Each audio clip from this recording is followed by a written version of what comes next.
बिस्मिल्लाहिर्रहमानिर्रहीम। अस्सलाम वालेकुम व्यूवर्स, आप देख रहे हैं डाइनिंग और अल्हम्दुलिल्लाह देखें तैयार हो गई है।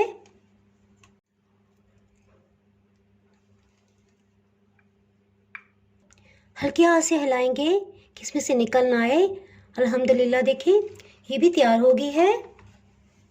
जी आज मैं आपसे कुल्फ़ी की बहुत ही ज़बरदस्त रेसिपी शेयर कर रही हूँ और मज़े की बात ये कि इसमें ना तो खोया जाएगा, ना खुश्क दूध और ना ही बिस्किट इस्तेमाल होंगे और कंडेंस मिल्क का तो सवाल ही पैदा नहीं होता। और इसमें ज़बरदस्त जायका कैसे आएगा ये पूरी वीडियो देखने से आपको आगे पता चल जाएगा। अगर मेरी वीडियोस अच्छी लगी तो लाल सब्सक्राइब को क्लिक कर दें, साथ में ये जो बेल का आइकॉन है इसको क्लिक कर दें। इसको क्लिक करने से आपको मेरी हर नई वीडियो का नोटिफिकेशन सबसे पहले फ्री में मिलेगा। बिस्मिल्लाहिर्रहमानिर्रहीम की रेसिपी को स्टार्ट करते हैं। तकरीबन आधा किलो दूध एक पैन में डाल देंगे। जी इस कुल्फ़ी में किसी किस्म के एसेंस का हम इस्तेमाल नहीं करेंगे, इसलिए दालचीनी का पाउडर आधी चाय की चम्मच से थोड़ा सा कम रखेंगे, इसे शामिल कर देंगे। हीट को मीडियम ही रखेंगे, इसे उबलने देंगे।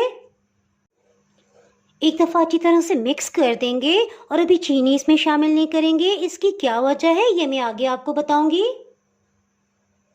जी इलायची का पाउडर अच्छी तरह से मिक्स हो गया है। ये आपको नज़र आ रहा होगा कि हल्का सा इसमें सब्ज़ रंग है, ये इसलिए कि इलायची को हमने छिलके समेत पीसा है। जब इलायची को छिलके समेत पीसा जाए तो इसके जायके में और फ्लेवर में बहुत ही इजाफा हो जाता है।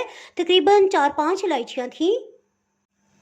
जी ये देखें बॉइलिंग पॉइंट पे आ गया। इसके साथ ही इसमें एक दफ़ा चम्मच चलाएंगे और चम्मच को इसके अंदर रहने देंगे। इसके साथ ही चूल्हे की हीट को बिल्कुल लो कर देंगे। ये आपको नज़र आ रहा होगा कि अब दूध खोल रहा है लेकिन उबल नहीं रहा, यानी कि लगातार इसमें बबल्स आ रहे हैं। चम्मच रखने की ये वजह है कि मलाई की जो ऊपर तय आ गई है, चम्मच की रखने की वजह से उसमें गैप आ गया है। इस वजह से स्टीम आसानी से बाहर आएगी और दूध जल्दी जल्दी रिड्यूस होता जाएगा इसमें से। इसमें लगातार चम्मच चलाने की ज़रूरत नहीं है। सो इसके साथ ही हम नेक्स्ट प्रोसेस की तरफ बढ़ते हैं। ब्रेड का एक स्लाइस ले लेंगे। जी एक डबरोटी का पीस लेंगे, इसके छोटे छोटे इस तरह से टुकड़े कर लेंगे।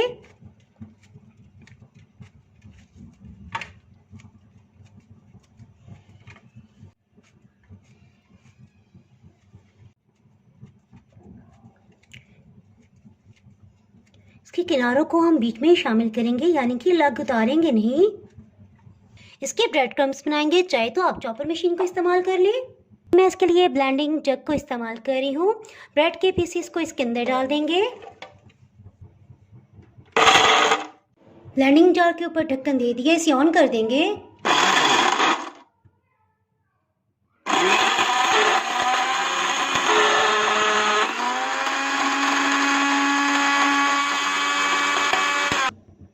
डबरोटी के टुकड़े ब्रेड क्रम्स में कन्वर्ट हो गए हैं। इसे पैन में डाल देंगे और ड्राई रोस्ट करेंगे। चूल्हे की आंच को मीडियम लो रखेंगे और इसे सिर्फ सुनहरा कलर होने तक ड्राई रोस्ट कर लेंगे, यानी किसी किस्म का हम ऑयल या मक्खन इसमें शामिल नहीं कर रहे हैं। लगातार चम्मच चलाते जाएंगे। अगर चूल्हे की आंच थोड़ी भी तेज़ हुई और ये जल गए तो इसका जायका बिल्कुल ख़राब हो जाएगा। सो बहुत एहतियात से मीडियम लो हीट पे लगातार चम्मच चलाते हैं हम इसे सुनहरा होने तक भूनेंगे। इसके साथ ही दूध को भी चेक कर लेते हैं। ये भी देखें बहुत अच्छी तरह से रिड्यूस होता जा रहा है, इसमें सुनहरा रंग आ रहा है। इसके साथ ही हीट को ऑफ कर देंगे। 30 सेकंड तक इसी तरह चम्मच चलाते रहेंगे। इसे निकाल लेते हैं। देखिए कितना अच्छा सुनहरी रंग आया है। ये देखिए मैं आपको जूम करके दिखा रही हूँ कितना अच्छा सुनहरी रंग है। रोस्ट किए ब्रेड क्रम्स को दूध में शामिल कर देंगे और इसे अच्छी तरह से मिक्स कर देंगे। हीट को बिल्कुल लो ही रखा हुआ है। जी अब बारी आ गई चीनी की। चीनी इसमें 5 चम्मच इस तरह से भर के लेंगे। दूध को किनारों से इस तरह से उतारते जाएंगे। जी जिस पैन में हमने ड्राई रोस्ट किया था डबरोटी के पीसेस को, उसी में हम चीनी को शामिल कर देंगे।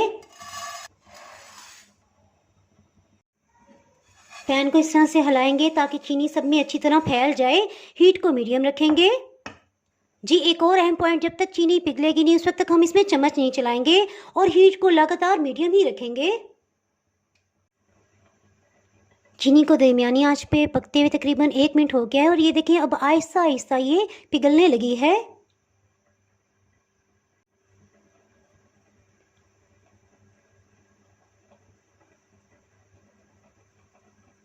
जी देखें चीनी पिघलने का अमल तेज़ होने लग गया है।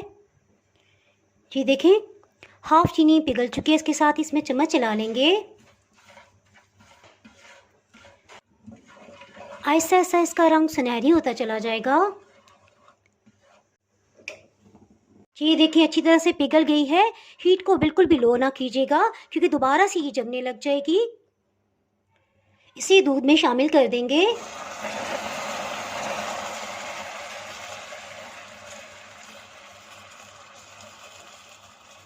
ये बात बहुत ही मज़े की है कि देखिए दूध भी बॉइलिंग पॉइंट पे था। इस तरह ये किस कदर शदीद इसका टेम्परेचर था, लेकिन जैसे इसमें गया ये फ़ौरन जमने लग गया। आहिस्ता आहिस्ता जैसे इसको मज़ीद हीट मिलेगी ये पिघल जाएगा।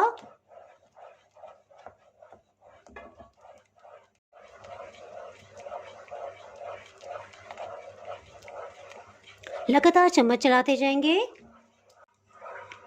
जी देखिए चूल्हे की आंच बिल्कुल भी हमने बंद नहीं की है और आहिस्ता आहिस्ता बिल्कुल ये पिघल गया है।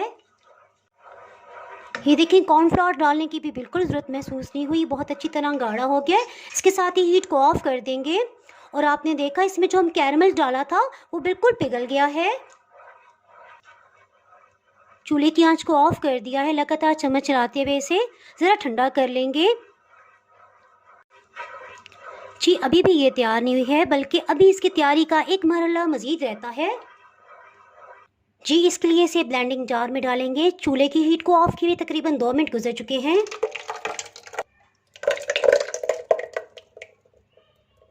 जी ये पॉइंट ध्यान में रहे कि अभी ये बिल्कुल गर्मा गर्मी है।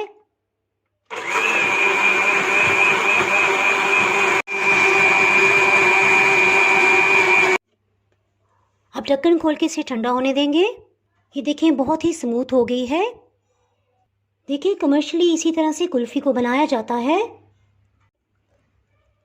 मैंने अभी टेस्ट भी किया है, बिल्कुल परफेक्ट मीठा है और टेस्ट करते हुए महसूस ही नहीं हो रहा कि हमने इसमें खोया नहीं डाला। ऐसा लग रहा है जैसे ढेर ढेर हमने खोया इसमें शामिल किया है। जी इसके साथ ही कुल्फ़ी के मोल्ड ले लेंगे, बहुत आसानी से मिल जाते हैं। इसमें कुल्फ़ी को फिल कर लेंगे। ये रूम टेम्परेचर पे आ गई है।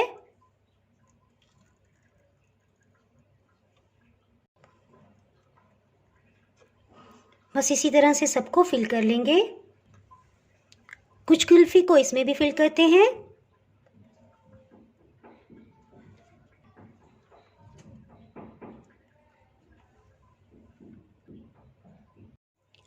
कुल्फ़ी बनाते हुए ये प्रोसेस बहुत ही अहम है। जग में लाजमी इसको ब्लेंड कीजिएगा। स्टिक वाले कवर से इसे बंद कर देंगे।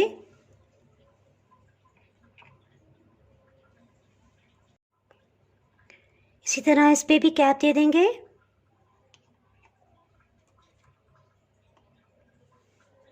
शदीद गर्मी का मौसम है, सो मैं इसे पूरी रात के लिए फ्रीज़र में रख दूँगी। जी इंशाल्लाह अल्लाह को मंजूर हुआ तो सुबह मिलते हैं और मैं आपको इसका नेक्स्ट सीन दिखा दूँगी। जी तकरीबन 7-8 घंटे हो चुके हैं। अब इसे डीमोल्ड कर लेते हैं। 2-3 मिनट के लिए आप इसे यूं ही खुला रहने दें, तभी ये डीमोल्ड हो जाएगी। इसके अलावा पानी में से इस तरह से डिप करेंगे, हल्का सा इस तरह से इसे मूव करेंगे। अल्हम्दुलिल्लाह देखें तैयार हो गई है।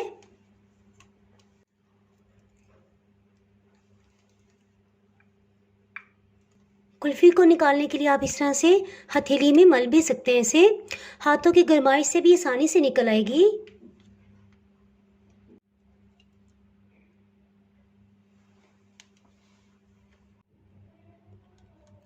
हल्के हाथ से हिलाएंगे कि इसमें से निकल ना आए।